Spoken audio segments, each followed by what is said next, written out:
Hi guys, so on this new short quick video, I'm gonna show you how to fix Instagram messages.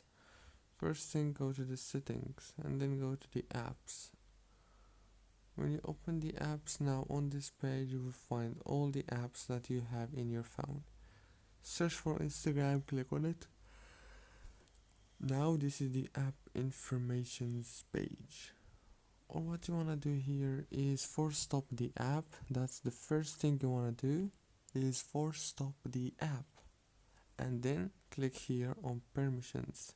Enable every single permission here. Go back, click on storage, click on clear data and click on delete. After that, go back into these settings, go to the wireless and networks, enable the airplane mode and disable it. That's it. Now turn off your phone and turn it on again. Don't forget to like, subscribe.